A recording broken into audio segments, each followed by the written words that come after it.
Picture this. You're in the delivery room. A newborn has just been delivered and they are crashing. They're completely cyanotic, they have a visibly sunken scaphoid abdomen, and they are fighting for literally every single breath. Welcome to this explainer. Today, we're taking terrifying neonatal respiratory emergencies just like this one, and we're going to transform them into the easy, high-yield NCLEX priorities you absolutely need to know.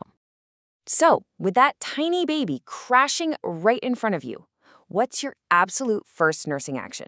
You have to act instantly to save this neonate's life. What do?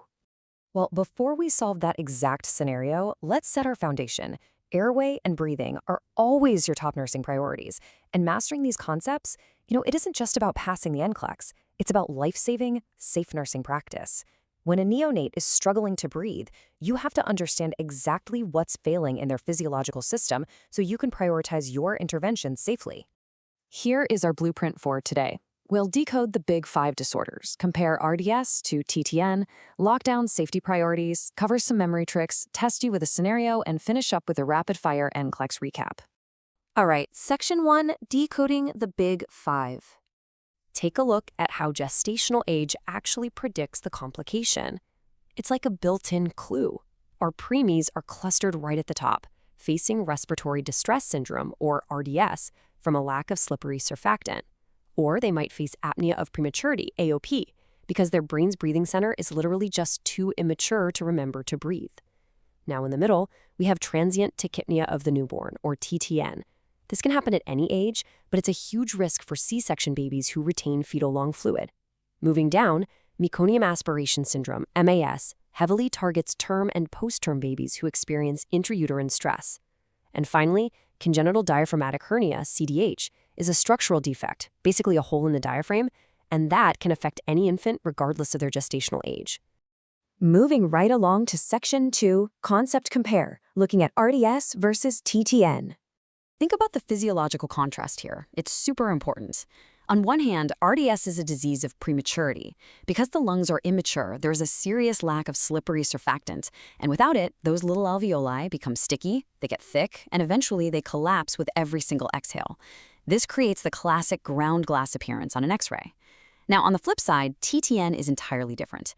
It's often seen in babies born via C-section who never experienced labor. See, in utero, the lungs are naturally full of fluid. The physical pressure of a vaginal birth creates this thoracic squeeze that literally helps push that fluid out of the baby's lungs. When a C-section completely bypasses that natural squeeze, the fluid just stays behind. That causes rapid, shallow breathing until it's finally absorbed over the next 24 to 72 hours. Next up, Section 3, Safety First and Nursing Priorities.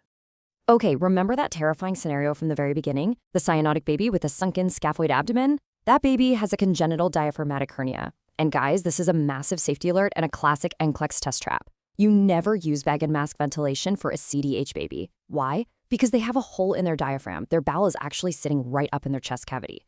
If you blow air into their stomach with a bag and mask, it inflates that bowel like a balloon, which further crushes those already compromised tiny little lungs. Absolutely crucial to remember. So what do you do instead? Rather than reaching for that mask, you've got to follow these exact clinical steps in order. Step 1, skip the bag and mask entirely. Step 2, assist the medical team with immediate endotracheal intubation. That way you're delivering oxygen directly into the airway and completely bypassing the stomach. And step 3, insert a gastric tube, either oral or nasal, and set it to continuous suction. This pulls the air out of the stomach, decompresses the bowel, and stops it from pushing up against the lungs.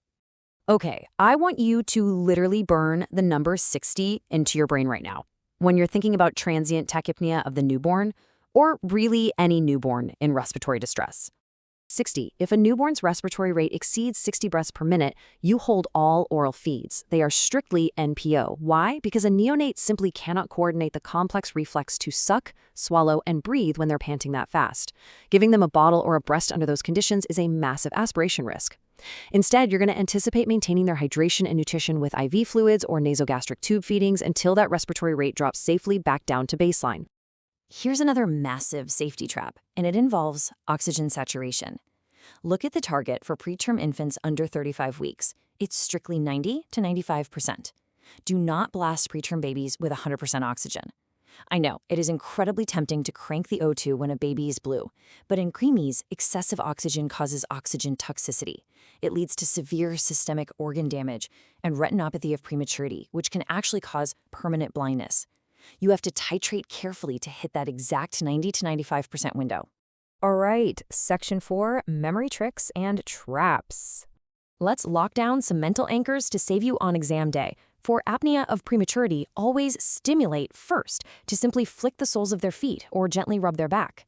If physical stimulation doesn't remind their brain to breathe, then you anticipate giving caffeine citrate to kickstart the central nervous system. Next, the surfactant rule. Once you push surfactant through an endotracheal tube, keep your hands off the suction for 1 to 4 hours.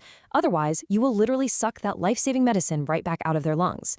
Finally, always associate the color green with meconium. If a prompt says post-term and mentions greenish staining on the nails or the cord, meconium is present for sure, and you are dealing with meconium aspiration syndrome.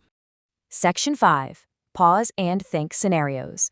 Let's test that critical thinking. Listen to these clinical clues really carefully. You have a 41-week gestational age, a barrel chest, coarse crackles upon auscultation, and green-stained fingernails. What's your diagnosis? Did you catch the pattern there? The answer is meconium aspiration syndrome. Let's break down the physiology so it really makes sense.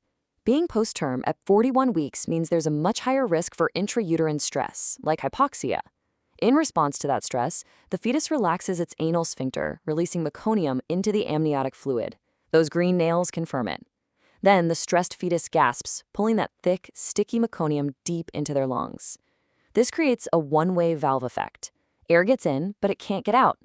That trapped air slowly expands the lungs, creating the barrel chest, while the meconium itself triggers a massive inflammatory response, giving you those coarse crackles.